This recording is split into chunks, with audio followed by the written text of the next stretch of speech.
أشهد أن لا إله إلا الله وحده لا شريك له وأشهد أن محمدا عبده ورسوله أما بعد فأعوذ بالله من الشيطان الرجيم بسم الله الرحمن الرحيم الحمد لله رب العالمين الرحمن الرحيم مالك يوم الدين إياك نعبد وإياك نستعين اهدنا الصراط المستقيم صراط الذين أنعمت عليهم غير المغضوب عليهم ولا الضالين. De zegeningen van Allah de Almachtige die over de gemeenschap van de ware dienaar van de heilige profeet sallallahu alayhi wasallam worden uitgestort in overeenstemming met de belofte van Allah de Almachtige worden vermeld in het verslag van de Jalsa. In het verslag heb ik vermeld dat het niet mogelijk is om alles te vermelden in zo'n beperkte tijd met betrekking tot hoe Allah de Almachtige zijn zegeningen schenkt. Hoe Allah de Almachtige de harten van de mensen opent voor de Jamaat. Hoe Allah de Almachtige het geloof van de mensen versterkt. En hoe hij de vijanden zonder succes laat. Mensen schrijven mij talloze voorvallen en ik zal er vandaag ook een paar noemen. Omdat deze voorvallen een middel worden om het geloof in de harten van vele Ahmadis te versterken.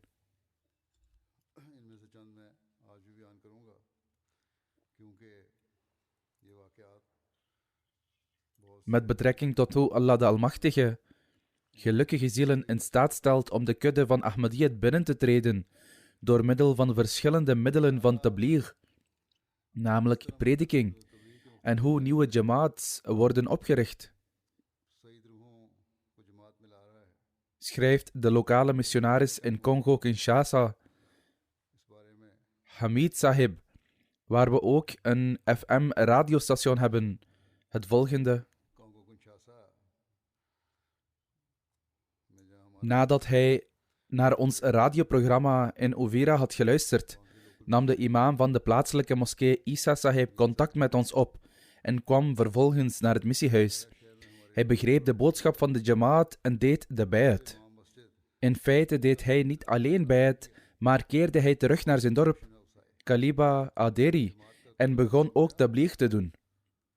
Als gevolg van zijn tabligh zijn 24 mensen Ahmadiyyat binnengegaan. Toen onze centrale missionaris daar op bezoek ging, deden nog eens 8 mensen bayat. Op deze manier werd daar een jamaat opgericht. Nu aan de ene kant zien we hoe Allah de Almachtige deze goedaardige imam in staat stelde om naar de boodschap te luisteren en deze te begrijpen. En aan de andere kant weten de zogenaamde geleerden in Pakistan niets anders dan zich te verzetten tegen de jamaat. Umar Munawar Sahib is een muallim en werd naar een dorp in het district Maindombe in Congo-Kinshasa gestuurd voor tabligh, namelijk voor prediking. Hij bezocht een moskee van de Wahhabi-moslims en deelde ook pamfletten uit aan de mensen. Een paar ondeugende jongeren begonnen buiten de moskee herrie te schoppen en begonnen hem met stenen te bekogelen.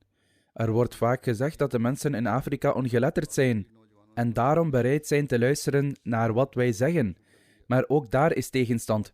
De muallim beschermde zichzelf tegen de stenen en ging door met preken voor de anderen, die erg onder de indruk waren van zijn geduld en verdraagzaamheid.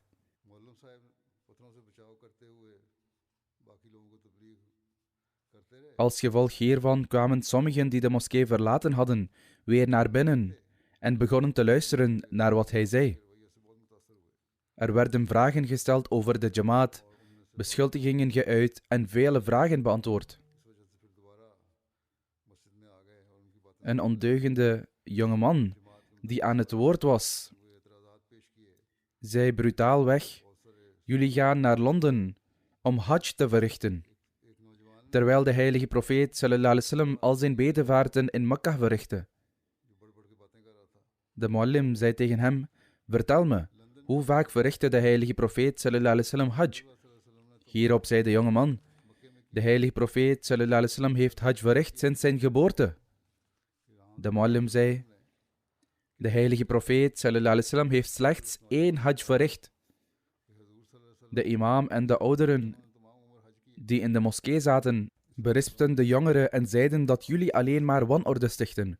Desondanks werden deze ondeugende individuen in verlegenheid gebracht en vertrokken. Daarna nam de imam van de moskee de delegatie van de jamaat mee naar huis, waar ook 2 andere imams en enkele andere individuen aanwezig waren. Op deze manier werden 40 tot 42 personen positief beïnvloed door de tabligh van de Ahmadiyya-gemeenschap en deden bijt, en er werd ook een nieuwe jamaat opgericht.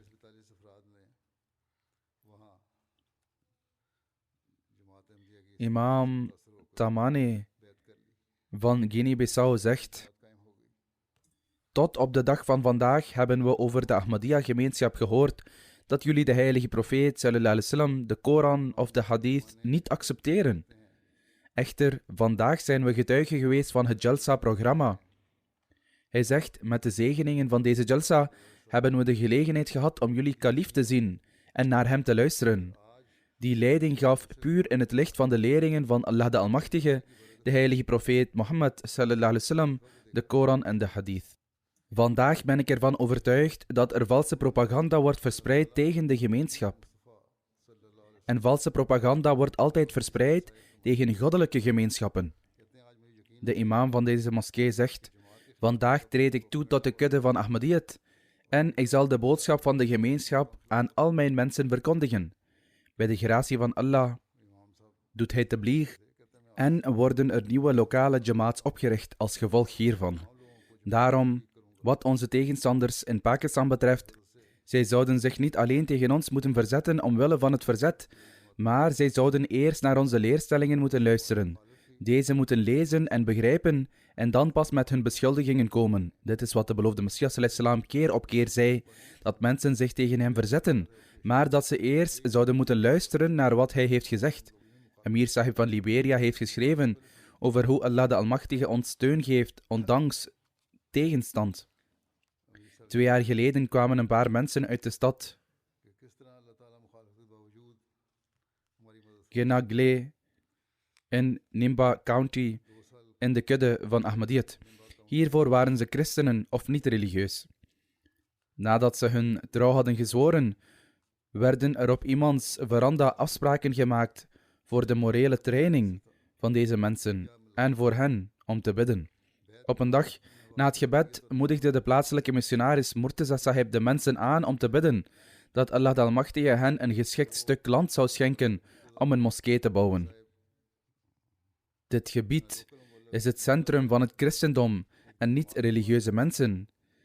En zij zien moslims niet in een goed daglicht. Daarom was het uiterst moeilijk om een land te verwerven om een moskee te bouwen.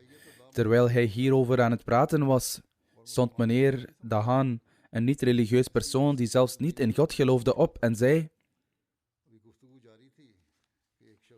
sinds de missionaris naar ons dorp komt, ben ik getuige van zijn zeer goede zeden, van zijn zeer goede moraal. Hij ontmoet iedereen en eet uit 1 pot, in die mate zelfs dat hij bij mij, een atheïst, een dronkaard, komt zitten en vraagt hoe het met me gaat. Ik heb nog nooit zo'n moraal gezien. Ik heb een stuk grond waarop ik mijn huis wilde bouwen, maar vandaag schenk ik dit land voor de bouw van een moskee. Een paar dagen later zwoer hij ook zijn trouw, zag volledig af van het drinken van alcohol, ondernam een revolutionaire verandering en nam toe in zijn oprechtheid. Hij nam zoveel toe in zijn oprechtheid dat de mensen er getuige van waren hoe hij veranderde in een compleet ander persoon. De bouw van de moskee begon daar en de mensen klaagden bij het opperhoofd dat hij de bouw van de moskee niet moest toestaan. De Mir Dahan zei echter met grote moed: ik heb het land voor de moskee gegeven en hier zal het gebouwd worden. Zo werd de bouw van de moskee voltooid en dit is de eerste moskee in het gebied. Het kreeg de naam Noor Moskee.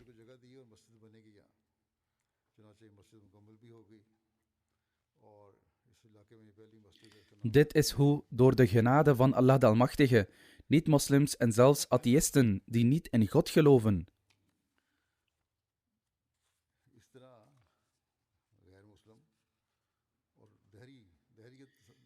niet alleen zekerheid krijgen in het bestaan van God, maar ook de islam accepteren als de ware religie.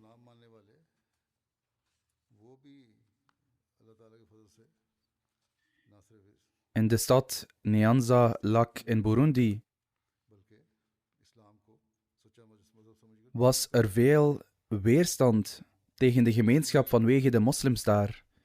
En de imam van de Soenitische moskee deed er alles aan om de moskee van de gemeenschap te sluiten. Hij probeerde zelfs overheidsfunctionarissen te ontmoeten, maar het mocht niet baten.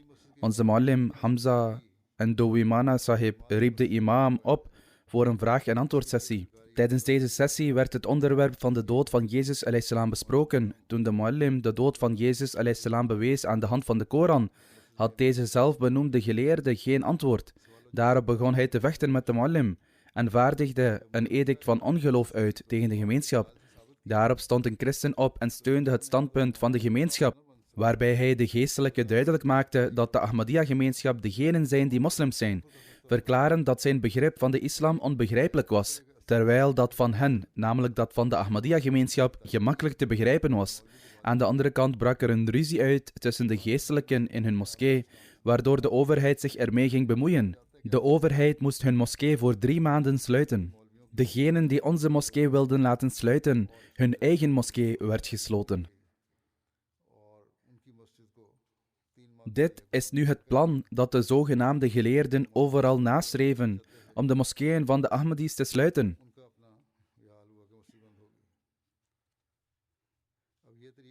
Net als in Pakistan.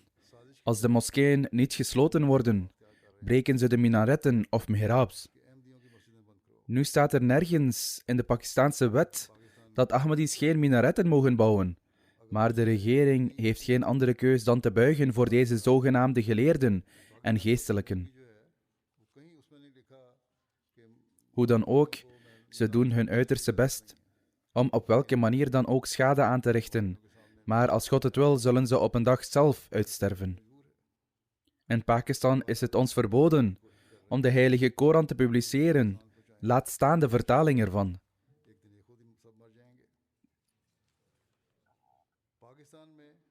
Zelfs het publiceren ervan is een onvergeeflijke misdaad. Zelfs van het eenvoudige Arabische schrift. Sommige mensen zijn zelfs zo hard aangepakt. En er zijn ook gevallen geweest, alleen maar omdat ze naar de recitatie van de heilige Koran luisterden of een opname ervan afspeelden. Dit is nu de islam van deze zelfbenoemde geestelijken. Deze geestelijken hebben de religie volledig verdraaid. Kijk tegelijkertijd hoe Allah de Almachtige wegen voor ons opent. Hoe we de heilige Koran publiceren in verschillende landen van de wereld. En hoe onze Koran overal geliefd is, vooral de vertalingen.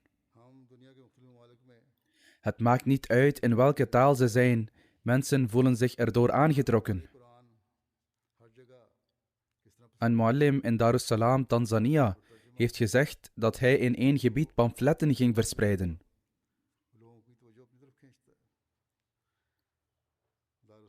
Hij verkoopt ook boeken van de gemeenschap, waardoor tabligh-contacten worden gelegd. Hij zegt, op een dag kreeg ik een telefoontje van een niet-Ahmadi-persoon die 30 kilometer van mij vandaan woonde, dat hij de Swahili-vertaling van de heilige Koran wilde kopen. De muallim vertelde hem dat hij de Koran in een nabijgelegen gebied kon vinden. De persoon antwoordde echter: ik hou echt van de vertaling en het commentaar van de gemeenschap. Zeker anderen hebben het ook vertaald, maar de manier waarop de gemeenschap het heeft vertaald is wat ik prettig vind, omdat het logisch is. En daarom is deze vertaling degene die ik wil hebben. Bilal Sahib, een missionaris in Mali, zegt: de Ahmadiyya-gemeenschap had de eer om een Koran tentoonstelling te houden.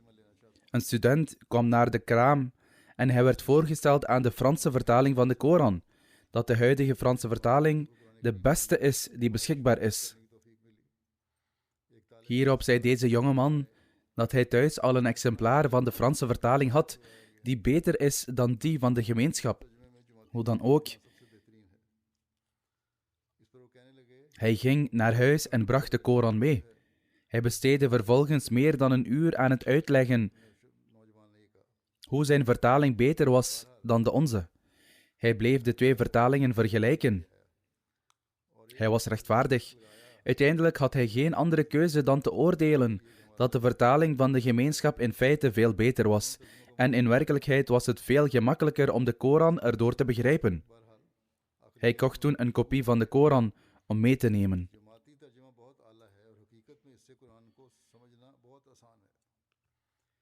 Er is een voorval over hoe de kennis van de ware leer van de islam en het geloof in Allah de Almachtige toeneemt onder de moslims die vroom van aard zijn, dankzij de leer van de Jamaat en de literatuur van de beloofde Messias alayhi salam.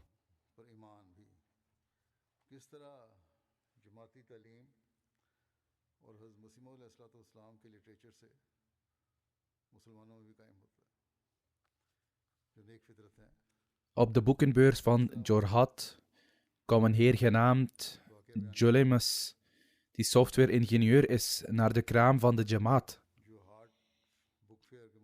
en begon de foto van de beloofde Messias alayhi salam en de literatuur van de Jamaat te bekijken.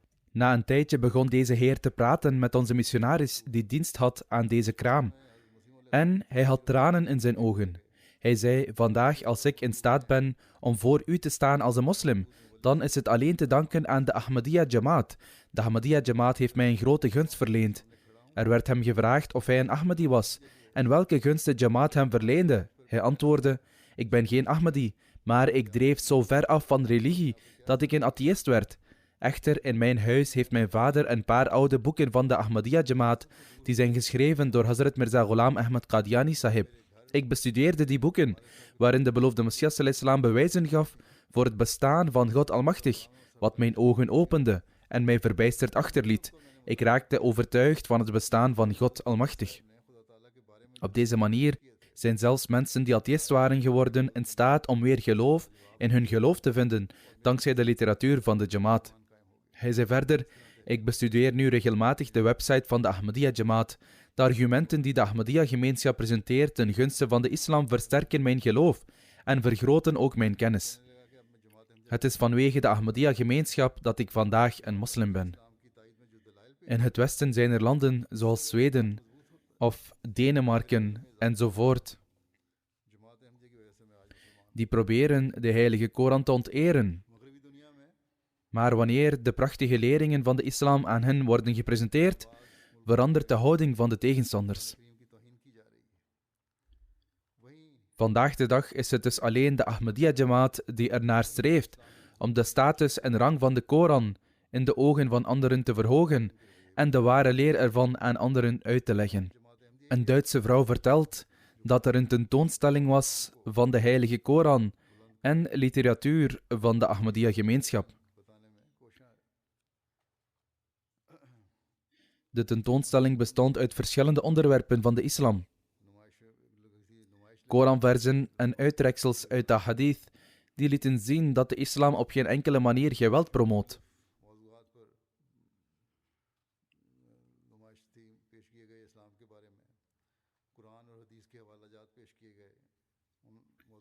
Deze dame zei: uw gemeenschap heeft de leer van de islam op een gemakkelijk te begrijpen manier voor ons uitgelegd. Ik zie geen reden waarom we ons tegen de islam of de Koran zouden verzetten. Hoe beïnvloedt de verspreiding van de heilige Koran en de literatuur die islamitische leringen bevat mensen? Ik zal in dit verband nog een voorval vertellen. Op de boekenbeurs van Golaghat kwam een moslimprofessor genaamd Shabana Yasmin Sahiba naar ons kraam kijken. De persoon die dit verslag stuurt zegt: toen ze onze kraam zag, was ze erg blij. Ze pakte de Assamese vertaling van de Heilige Koran. Deze tentoonstelling vond plaats in Assam. En zei tegen haar collega-professor: mijn droom is vandaag uitgekomen. Ik ben al een hele tijd op zoek naar de Assamese vertaling van de Heilige Koran. Ik had een leraar die me ontelbare keren om de Assamese vertaling van de Heilige Koran vroeg. Maar omdat ik die niet had, kon ik hem die niet geven. Dit deed me veel pijn en ik had er spijt van dat ik moslim was en de vertaling niet kon geven. Na het overlijden van mijn leraar heb ik er vandaag eindelijk een te pakken gekregen. Zelfs als dit duizenden roepies zou kosten, zou ik het gekocht hebben. Het is alleen te danken aan de zegeningen van Allah de Almachtige, dat zelfs in afgelegen plaatsen, waar de Heilige Koran en andere islamitische boeken niet beschikbaar zijn voor de moslims, de Ahmadiyya-gemeenschap in staat is om hun spirituele en religieuze behoeften te vervullen door het organiseren van boekenbeurzen. Tijdens de boekenbeurs in de Himaji was er een dame, Banti Dobaras, die op dit moment een tempel bouwt voor Lord Shiva en haar geloof uitdraagt. Ze is een hindoe. Toen ze onze kraam zag, was ze stom verbaasd dat er in een gebied waar weinig moslims wonen een islamitische boekenkraam is. Ze kwam naar onze kraam en begon een gesprek. Ze kwam heel blij en tevreden terug. De volgende dag bezocht ze het kraampje weer en bracht fruit enzovoort mee voor iedereen in het kraampje. Het deed haar veel plezier om de Heilige Koran te zien. Ze kocht de Koran en zei: vandaag heb je een droom van mij vervuld. Ze kocht de Heilige Koran en hield hem tegen haar borst.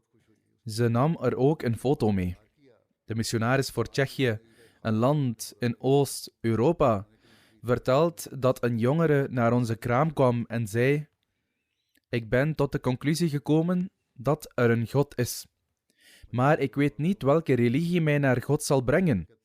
Al een aantal jaren bestudeer ik verschillende religies. Maar ik ben tot de conclusie gekomen dat alleen de Ahmadiyya-gemeenschap antwoorden geeft op alles, op een manier die mijn hart en geest bevredigt. Ik voel hier een gevoel van spiritualiteit. De mullahs zouden deze vraag moeten beantwoorden. Wie verspreidt de leer van de Heilige Koran aan al deze mensen? Er zijn ook geloofsinspirerende voorvallen over hoe Allah de Almachtige de middelen creëert om de wegen van tabligh te openen. We zijn volledig beperkt in Pakistan, maar op andere plaatsen creëert Allah de Almachtige gemak, ondanks bepaalde hindernissen.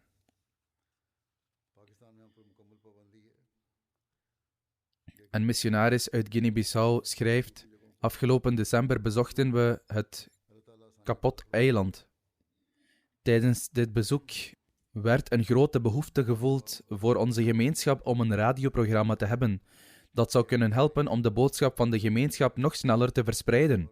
Maar ondanks vele pogingen werd de gemeenschap daar niet geregistreerd. Wat vervolgens betekende dat we geen radioprogramma konden hebben. Hij vertelt dat na afloop van het bezoek een groot aantal folders werd gedrukt in Guinea-Bissau en naar Kapot Island werd gestuurd, waar ze op grote schaal werden verspreid. Hij zegt, nadat iemand de folder had gelezen, belde hij het missiehuis van de gemeenschap op en zei dat hij meer informatie over de gemeenschap wilde hebben. Hij kreeg informatie over de gemeenschap en vroeg toen: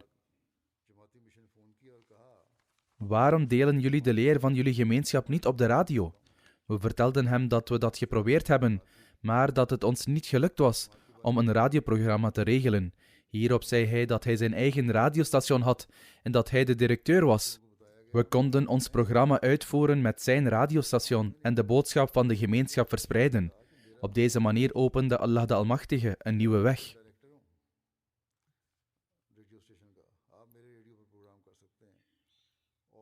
Een missionaris uit Mali schrijft: Ahmed Touré uit een dorp in de regio Koulikoro kwam naar de Jalsa Salana Mali en zei dat er in Mali een secte is die niet veel belang hecht aan gebeden en de zuilen van de islam. Deze secte hecht geen belang aan gebeden of de zuilen van de islam, maar toch noemen zij zichzelf moslims, terwijl volgens hen Ahmadis geen moslims zijn. Hij vertelde verder dat hij behoorde tot deze secte, maar zijn hart was niet tevreden. Hij was puur van aard en zei dat hoewel zij zeggen dat er geen behoefte is aan de zuilen van de islam en geloof of voor het gebed, zijn hart hier niet tevreden mee was. Op een dag luisterde hij naar de radio en het was toevallig een radioprogramma van de gemeenschap waarin de juiste manier van het gebed onderwezen werd. Hij luisterde hier heel aandachtig naar, waarna hij constant naar het radioprogramma van de gemeenschap luisterde. Wat zekerheid in hem ontwikkelde dat deze mensen ware moslims zijn. De mensen in zijn dorp vertelden hem echter dat alle islamitische geleerden hen uit de islam hebben verbannen. Hij zegt: toen ik de mensen hier gebeden en tahajjud, namelijk vrijwillig gebed voor zonsopgang, zag opzeggen, voelde ik tevredenheid in mijn hart. Ik weet niet veel over religie, maar wat ik wel weet over de islam, heb ik hier met mijn eigen ogen gezien. En ik wens de kudde van Ahmadiyyat te treden. Zoals ik al zei, is het Ahmadis in Pakistan verboden om een exemplaar van de Heilige Koran, het laatste wetgevende boek, te lezen, te beluisteren of zelfs maar te bezitten, en het wordt voor hen als een grote misdaad beschouwd. Toch is het precies ditzelfde boek dat de Ahmadiyya-gemeenschap gebruikt om de boodschap van de islam over de wereld te verspreiden en zo de wereld te hervormen. De missionaris in Micronesië, Sardil Sahib, zegt: enige tijd geleden nam een persoon met de naam Simon Gidon contact met mij op voor een kopie van de Heilige Koran. Er ging enige tijd voorbij en toen ontving ik onverwacht een bericht van hem waarin hij zei dat hij mij wilde ontmoeten.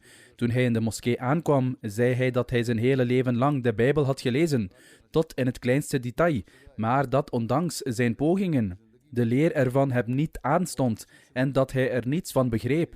Maar toen hij de Heilige Koran begon te lezen, was het alsof elk woord zijn hart binnenkwam. Hij was verbaasd over hoe het mogelijk was dat hij zijn hele leven fout had gezeten en verstoken was gebleven van de leringen van de Heilige Koran. Hierna ging hij naar zijn moeder en vertelde haar dat hij naar de moskee ging om de kudde van de islam binnen te treden.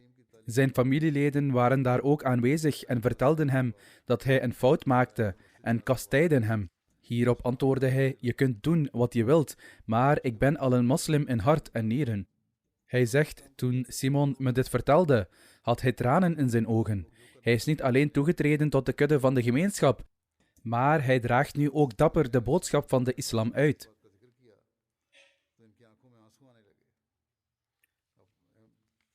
Door de Ahmadiyya-gemeenschap komen zuivere zielen over de hele wereld de kudde van de islam binnen. De emir van Spanje schrijft: na veel onderzoek te hebben gedaan, werd een Spaanse man met de naam Francisco Pesos moslim in januari 2023. Hij accepteerde dat de islam de ware religie was, maar dacht na over het gebrek aan eenheid onder de moslims. Hij vond dat de moslims na het tijdperk van Hazrat Ali radiyallahu anhu niet in staat waren geweest om zich te verenigen. Hij had wat islamitische geschiedenis bestudeerd. En hij vond dat de moslims nu alleen verenigd konden worden onder een systeem van khilafat. Waar kon hij zo'n systeem van khilafat vinden? In maart 2023 kwam hij in contact met een Ahmadi, genaamd Tariq Sahib, die hem voorstelde om onderzoek te doen naar Ahmadiyyat.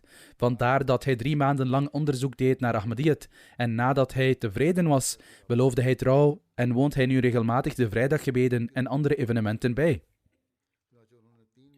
Gromov Torgan Sahib komt uit Tajikistan en woont tegenwoordig in Kyrgyzstan.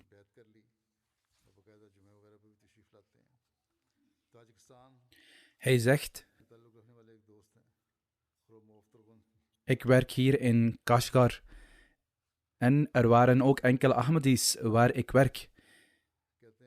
Hij noemt er een paar. Ik had ongeveer 3 jaar lang gesprekken met hen over de gemeenschap, waarna ik ervan overtuigd was dat Ahmadiyyat de ware islam is en dat de beloofde Messias de imam Mahdi is. en dat Jezus a.s. is heen gegaan. Vandaar dat ik trouw zwoer en toetrad tot de kudde van de Ahmadiyya-gemeenschap. Vervolgens vraagt hij om gebeden. Bid alstublieft dat Allah de Almachtige mij het vermogen schenkt om te dienen in de zaak van de islam, mij rechtvaardig maakt en mij in staat stelt om te handelen volgens de 10 voorwaarden van de Bai'at. Een missionaris uit Rusland, Ataul Wahid Sahib, schrijft: Allah de Almachtige vestigde de aandacht van een jonge man op Ahmadiyyat. Hij woont in een kleine stad en we kwamen ongeveer 1,5 jaar geleden met hem in contact. Zijn vader had zich van de religie verwijderd, maar Marcel's moeder was een orthodoxe christen.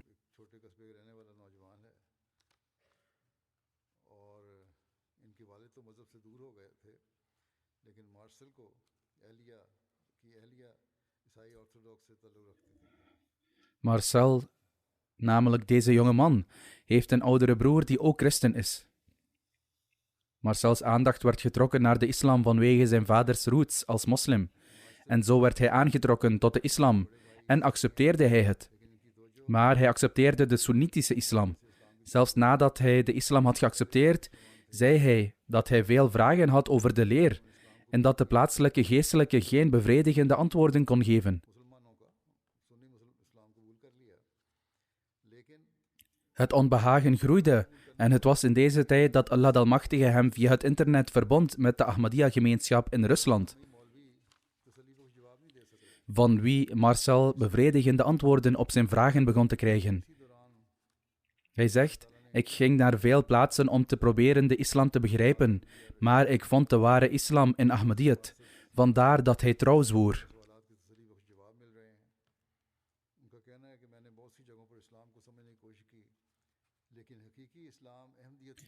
De hoofdmissionaris in de Filipijnen zegt: er zijn 139 mensen op een eiland hier die trouw hebben gezworen, waaronder het hoofd van een school en 2 imams, en ook 4 imams van moskeeën.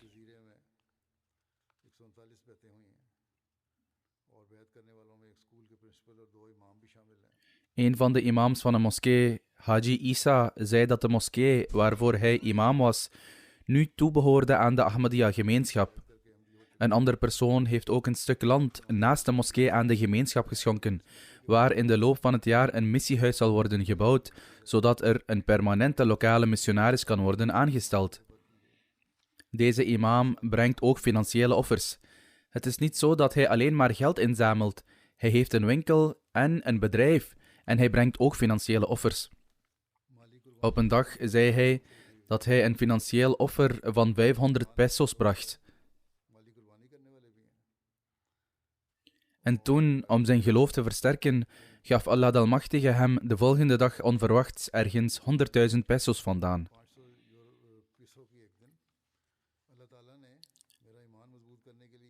Dit is hoe Allah de Almachtige zelf zuivere mensen leidt. De missionaris uit de regio Sikasso in Mali schrijft: Marwan Kolibali kwam naar het Ahmadiyya-missiehuis en zei dat hij trouw wilde zweren. Hij zei dat hij graag naar Radio Ahmadiyya luisterde en het eens was met de meeste aspecten met betrekking tot de gemeenschap, maar dat zijn hart hem geen trouw wilde beloven. Hij zei dat hij de dag ervoor in slaap viel terwijl hij naar de radio luisterde en dat hij in een droom zag dat de maan helder schitterde aan de hemel en er waren afbeeldingen van 2 mensen in de maan. De ene afbeelding was groot en de andere was klein en de kinderen in de buurt riepen: dit zijn de afbeeldingen van de Imam Mahdi en zijn kalif. Ze zijn aangekomen. Marwan Sahib zegt dat hij een oudere in de buurt vroeg of hij de afbeeldingen ook kon zien, in de droom. Waarop hij antwoordde dat hij dat niet kon. Hij zegt echter dat zijn hart tevreden was over het feit dat Ahmadiyyat de ware gemeenschap is die de komst van de Imam Mahdi aankondigt. Toen hij afbeeldingen van de beloofde Messias ﷺ en de Khulafa zag, herkende hij dat de grootste afbeelding van de beloofde Messias ﷺ was. En de andere afbeelding was van mij. En hij zei dat dit precies de afbeeldingen waren die hij in de droom zag. De Amir Jamaat van Spanje schrijft: Carlos Sahib heeft dit jaar de eed van trouw afgelegd. Hij was al eerder moslim geworden en kreeg daarom de naam Abdus Salam. In een droom zag hij de beloofde Messias ﷺ die hem uitnodigde tot vrede.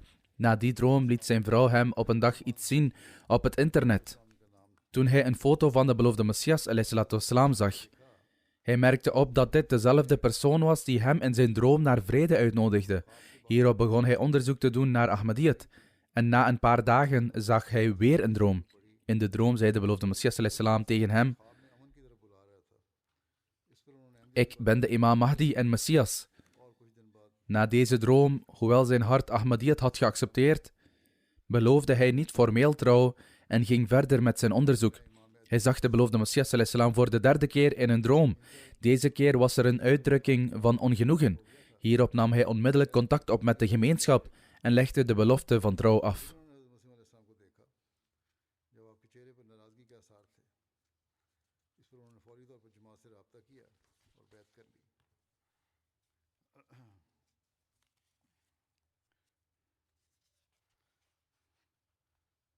Ondanks de niet aflatende inspanningen van onze vijanden, zijn nieuwe bekeerlingen standvastig in hun geloof. Een ouder lid uit Mahdiabad, Burkina Faso, met de naam Seydou Djeka Sahib zegt: toen de meerderheid van ons dorp Ahmadiyyat accepteerde, belde een neef van mij die in Saudi-Arabië woont ons op en betaalde alle reiskosten. Toen we daar aankwamen, nam hij ons mee om de Kaaba te bezoeken en zei: dit zijn de heilige plaatsen van de islam. De islam komt hier vandaan, niet uit Pakistan. Houd je dus aan het Wahhabi-geloof hier en doe afstand van Ahmadiyyat. Ik zei: heb je ons hierheen gebracht om dit te vertellen? Hij knikte bevestigend. Hierop antwoordde ik: ik sta in de schaduw van deze heilige plaats en bid.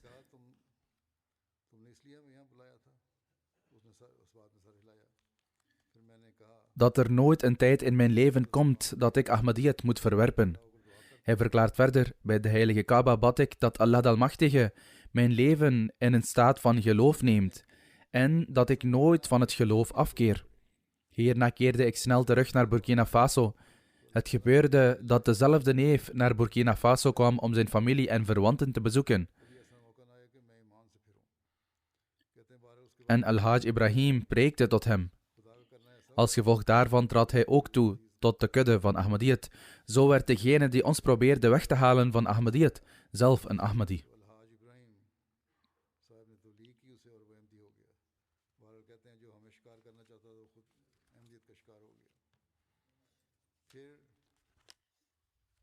Met betrekking tot de vastberadenheid in het aangezicht van oppositie, zegt de Amir Jamaat van Burkina Faso dat de muallim van de Dori-regio, Omar Deko Sahib, zei: op een dag kwam een groep Wahhabi-geestelijken naar mijn huis en vertelde me dat ik Ahmadiyyat moest afzweren, anders zouden ze me vermoorden. Omar Deko Sahib antwoordde: jullie mogen mij doden, maar het is onmogelijk voor mij om Ahmadiyyat af te zweren. Nog zal ik ophouden met prediken. Hierop vertrokken ze woedend. De volgende dag kwamen gewapende mannen naar zijn huis en de andere Ahmadi-leden adviseerden hem om naar Dori te gaan. Die nacht bleef de muallim samen met zijn familie in gebed en zocht leiding bij Allah de Almachtige. De muallim zag een persoon in een droom met de naam Ismail. Hij zei: o Omar, waar ga je heen? Hij antwoordde: Dori. Waarop de man antwoordde: goed. De volgende ochtend na deze droom trok hij naar Dori met een taxichauffeur die ervoor zorgde dat hij veilig aankwam. Bij aankomst in Dori belde zijn vrouw en informeerde hem dat er een gewapend personeel naar hem op zoek was. Op deze manier redde Allah de Almachtige ook zijn leven.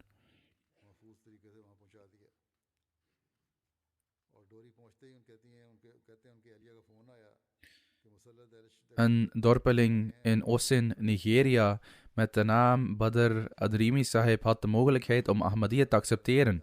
Hij is een boer en voordat hij Ahmadiyyat accepteerde, was hij een actief lid van een groep die tegen onze gemeenschap was. Hij zegt: de missionaris in het dorp introduceerde mij bij de gemeenschap. En mijn interesse om meer te leren over de Ahmadiyya-gemeenschap groeide. Na enige tijd onderzoek te hebben gedaan, accepteerde ik Ahmadiyyat.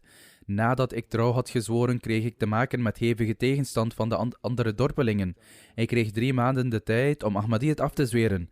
anders zou mijn huis worden vernietigd. Ik was erg bezorgd. Op een dag ging ik op het land werken. Er stak een zware storm op. En ik was er zeker van dat wanneer ik terug zou komen, mijn huis zou zijn vergaan door de storm. Toen ik thuis kwam, zag ik dat alle huizen rechts en links van mijn huis verwoest waren. Ongeveer 50 huizen waren verwoest. Niet alleen de dakken van de huizen waren verwoest, maar ook hun hele constructie was tot puin gereduceerd. In die tijd werd ik herinnerd aan wat de vijanden tegen mij zeiden. Omdat je Ahmadiyyat hebt geaccepteerd, zul je op een dag terugkeren naar je huis om te zien dat het verwoest is. Hierop bad ik, o Allah, als dit uw gemeenschap is, en als de beloofde Messias ﷺ dezelfde beloofde Messias is, wiens komst door de heilige profeet ﷺ was voorspeld, laat mijn huis dan niet vallen. Toen de regen afnam, ging ik mijn huis binnen. Ik zag dat elke kamer ongedeerd was en dat er geen schade was, ondanks het feit dat veel huizen in de buurt verwoest waren. Na dit incident is mijn geloof in Ahmadiyyat versterkt en ben ik er zeker van dat deze gemeenschap een goddelijke gemeenschap is. In elk land van de wereld manifesteert Allah de Almachtige dergelijke incidenten en zijn hulp voor de beloofde Messias ﷺ, die ons de ware leer van de islam onderwees. Dit is het grootste bewijs voor de waarachtigheid van de Ahmadiyya-gemeenschap. Door de genade van Allah de Almachtige versterken deze incidenten het geloof van de mensen.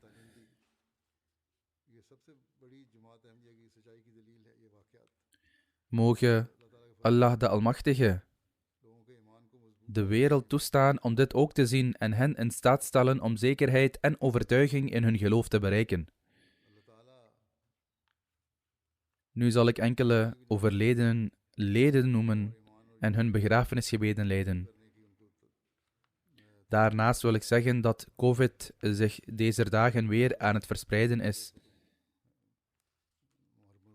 Mensen moeten in dit opzicht voorzorgsmaatregelen nemen. Het eerste overleden lid dat ik zal noemen is Amatul Hadi Sahiba, vrouw van Pir Ziauddin Sahib. Zij was de dochter van Hazrat Dr. Mir Muhammad Ismail Sahib.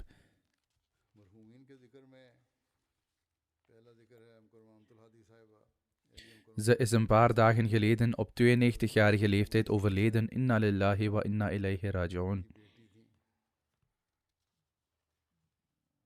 Haar zoon Pir Shabir Ahmed Sahib is vice-president van de gemeenschap in Islamabad. En haar andere zoon, Brigadier Dabir Ahmed, is administrateur in het Fazl Umar ziekenhuis. Hij heeft zijn leven gewijd na zijn pensionering. Ze heeft ook 2 dochters. Haar zoon schrijft: sinds onze kindertijd hebben mijn broers en zussen en ik onze moeder regelmatig zien bidden en de heilige Koran zien reciteren. Ze gaf regelmatig aalmoezen en keek naar MTA. Ze nam actief deel aan verschillende financiële programma's van de gemeenschap. Ze maakte deel uit van Daftar Awal voor haar bijdrage aan het Tehreek-e-Jadid-programma. In 1971, tijdens de oorlog tussen Pakistan en India, was haar man Brigadier Ziauddin Sahib in Oost-Pakistan, wat nu Bangladesh is. Hij verbleef daar voor een lange periode. Haar zoon Pir Dabir zegt: mijn moeder en jongere zus waren daar ook. Na een tijdje stuurde mijn vader mijn moeder en jongere zus terug. Mijn moeder bleef bezorgd, maar ze sprak haar bezorgdheid nooit uit tegen ons kinderen. 6 maanden later keerde haar man terug.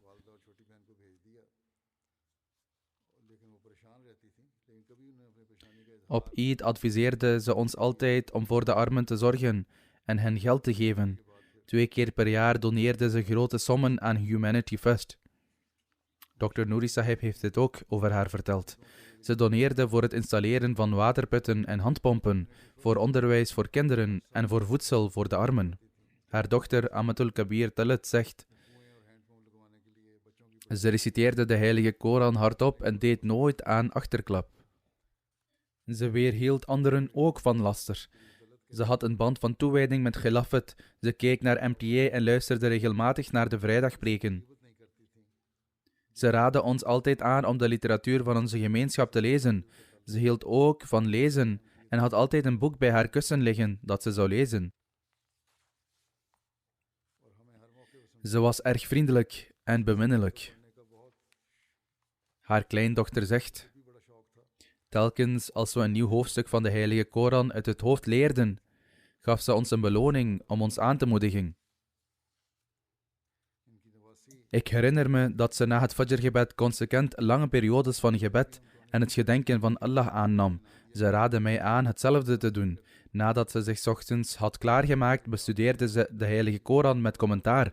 Ze zou ook Hadiqat al-Salihin en Rouhani Khazain lezen en dan ontbijten. Moge Allah Almachtige haar zijn genade en vergiffenis schenken en haar status verhogen. Moge hij haar deugden ook bijbrengen aan haar kinderen. De volgende vermelding is van de gerespecteerde Saqib Kamran Sahib, die een toegewijde was en diende als Naib Wakil Sami Basri. Hij overleed volgens goddelijk besluit op de leeftijd van 42 jaar. De artsen geloven dat hij is overleden aan voedselvergiftiging. En een andere tragedie is dat ongeveer 45 minuten voor Saqib Sahibs overlijden, zijn zoon Arif Kamran, die ook hetzelfde voedsel had gegeten, overleed. Inna lillahi wa inna ilayhi raji'un. Saqib Kamran Sahibs overgrootvader van vaderskant, Hazrat Chaudhry Maula Bakhsh Sahib, Talwandi Jumla Gurdaspur, deed de bijt van de beloofde Messias ﷺ. Kamran Sahib wijdde zijn leven voor de dienst van de islam en trad toe tot Jamia Ahmadiyya en werd na zijn afstuderen op verschillende plaatsen aangesteld. Allah Almachtige zegende hem met een dochter en 2 zonen. Rumessa Kashfa is 17 jaar oud en Ghalib Kamran is 13 jaar oud. Zijn jongste zoon is samen met hem overleden. De hele familie werd ziek en Allah Almachtige redde de anderen. Na zijn afstuderen aan Jamia werd hij geplaatst bij Nizarat Islam Irshad Muqami. Later werd hij geselecteerd om zich te specialiseren in hadith.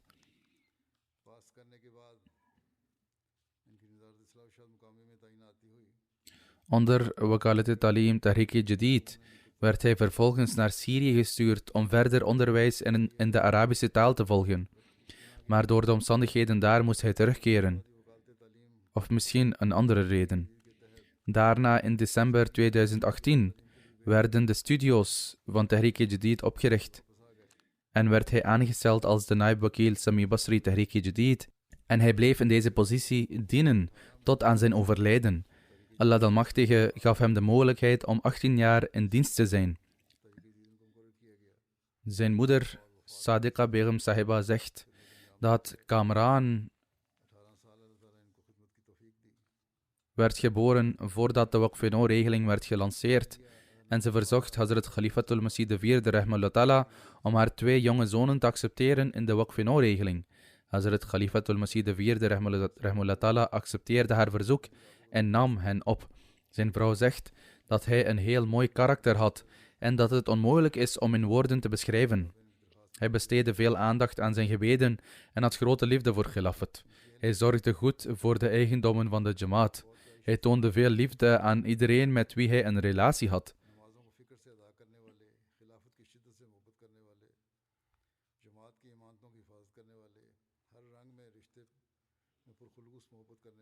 Hij zorgde voor iedereen en elk lid van de Jamaat.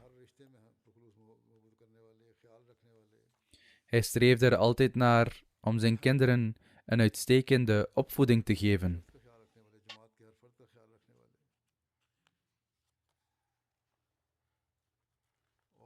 Zijn moeder heeft ook gezegd dat hij nooit met stemverheffing sprak in het bijzijn van zijn ouders, net zoals het in de Heilige Koran staat om geen woord van afschuw uit te spreken in het bijzijn van je ouders. Hij zou nooit de geheimen van zijn vrienden onthullen en ook niet de vertrouwelijke zaken over de Jamaat. Zijn vrouw zegt dat als zij over een bepaalde zaak hoorde van buitenaf, zij hem ernaar vroeg en hij zou zeggen dat de informatie een vertrouwen was en daarom zou hij er niets over zeggen tegen haar. Hij besteedde veel aandacht aan het verrichten van gezamenlijke gebeden en hij zou ook zijn kinderen hierover adviseren. Hij streefde er altijd naar om thuis voor zijn kinderen en vrouw te zorgen en probeerde in al hun behoeften te voorzien. Hij was zeer trouw aan al zijn relaties. Zijn dochter Romessa zegt: mijn vader was zeer nederig en vroom. Hij zorgde altijd voor de armen, was zeer wijs en inzichtelijk, toonde altijd gehoorzaamheid en was regelmatig in het aanbieden van zijn tahajjud-gebed. Hij had een zeer unieke manier om ons een morele training te geven en zou ons kunnen onderwijzen met slechts een gebaar van zijn oog. Hij zou altijd denken aan onze morele training en hij zou ons altijd vertellen dat we waqfino zijn en dat we hier altijd aan moeten denken. Ik zou hem zoveel verschillende vragen kunnen stellen en ongeacht in welke staat hij was, hij zou nooit enige tegenzin tonen om mijn vragen te beantwoorden.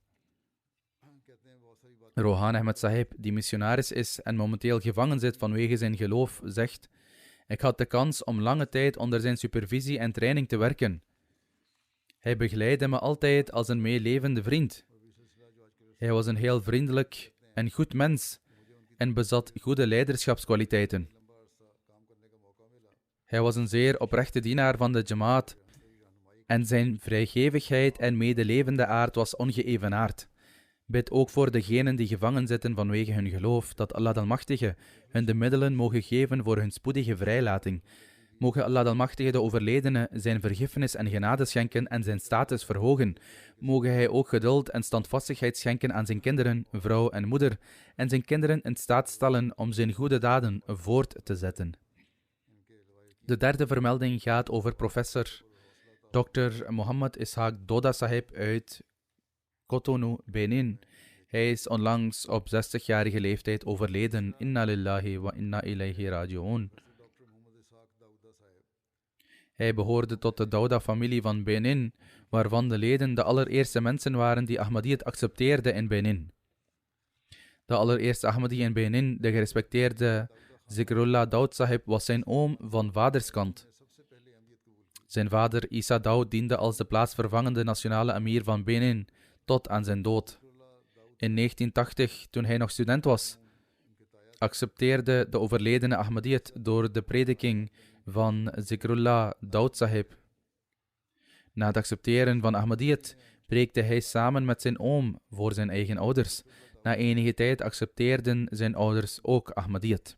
In 2022 behaalde hij een PhD in zoology aan een universiteit in Senegal. Na zijn terugkeer naar Benin werd hij benoemd tot professor aan de Paraco Universiteit in Benin. Dankzij zijn intellectuele capaciteiten nam hij deel aan vele conferenties in binnen- en buitenland. Hij kreeg de kans om lange tijd Sadr Khuddam al-Ahmadiyya van Benin te zijn. Hij trad toe tot de instelling van Al-Wasiyya terwijl hij nog student was en op deze manier had hij de eer om de allereerste Musi van Benin te worden.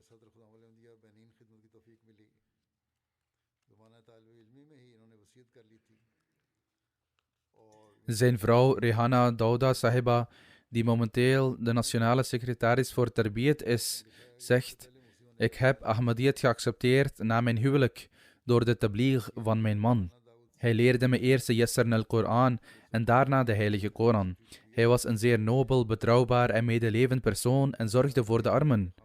Hij was altijd bereid om te dienen voor de Jamaat en hij was regelmatig in zijn tahajjud-gebed. Hij raadde mij altijd aan om de Heilige Koran in huis te reciteren, zodat hierdoor de genade van de Almachtige God over ons huis zal worden geschonken. Ze vertelt verder: toen hij als adjunct-decaan van de universiteit werkte, kwam er op een dag een vrouw huilend naar hem toe, die zei dat haar dochter niet slaagde en hem vroeg om haar te laten slagen. Zij zei dat als ze niet zou slagen, haar man haar collegegeld niet meer zou betalen en haar zou slaan. Ze had veel geld bij zich en wilde dat aan hem geven. Dauda Sahib zei: als mensen moeten slagen door geld te betalen, dan zullen de armen nooit kunnen slagen. Je hebt dit geld meegebracht om mij om te kopen, maar ik ben een Ahmadi en zal zoiets niet doen.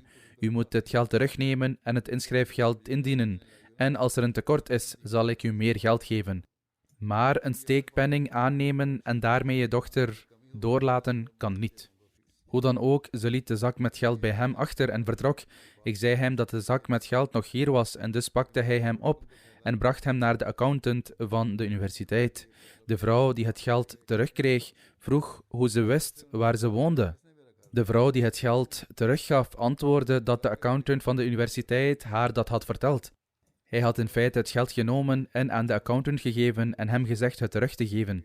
Vervolgens werd er een vergadering belegd op de universiteit en de hele zaak werd besproken voor alle professoren van de universiteit en de leidinggevende verklaarde dat er een totaal van 300.000 francs was, terwijl dit slechts 150.000 francs was.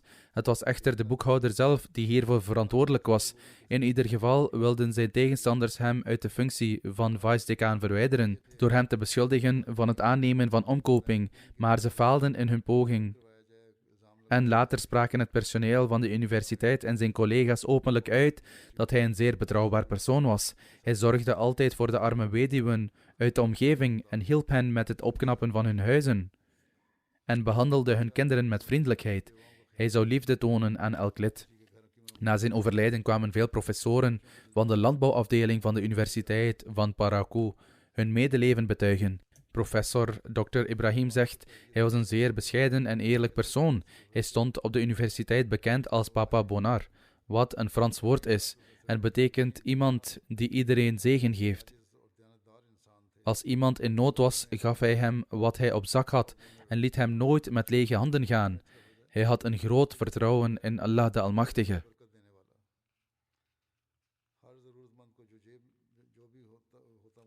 Ishaq Dauda Sahib had een immense liefde voor de beloofde Messias ﷺ en voor Khilafat.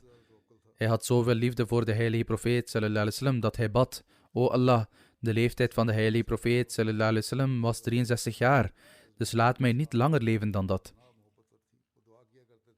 Hij vertelde eens aan een missionaris dat toen hij naar Frankrijk ging voor een hartoperatie, hij werd hartpatiënt.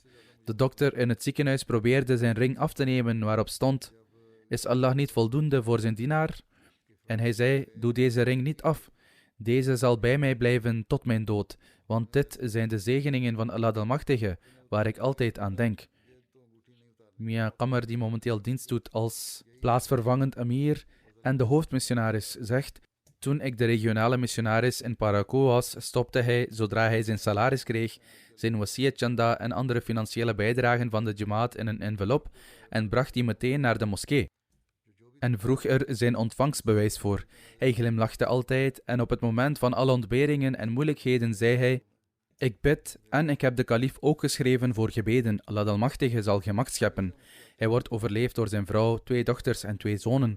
Zijn oudste dochter, Aziza Muqsid Dauda, is momenteel bezig met haar doctoraat in landbouwstudies. Zijn beide zonen, Raqib Dauda en Masroor Dauda, studeren computerwetenschappen. Mogen Allah de Almachtige zijn kinderen in staat stellen om in de voetsporen van zijn goede daden te treden en de overledene zijn genade en vergiffenis schenken en zijn positie verheffen. Na het vrijdaggebed zal ik het begrafenisgebed leiden.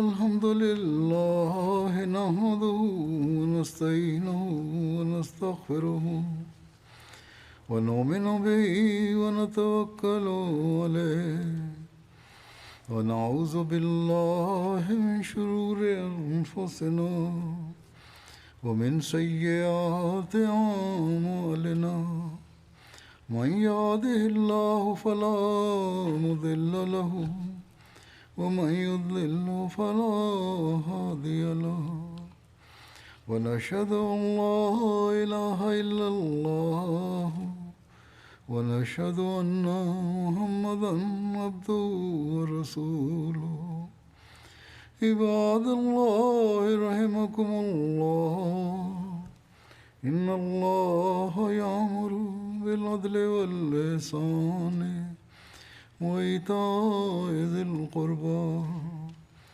وينهى عن الفحشاء والمنكر والبغي يعظكم لعلكم تذكرون اذكروا الله يذكركم وادعوه يستجب لكم ولذكر الله أكبر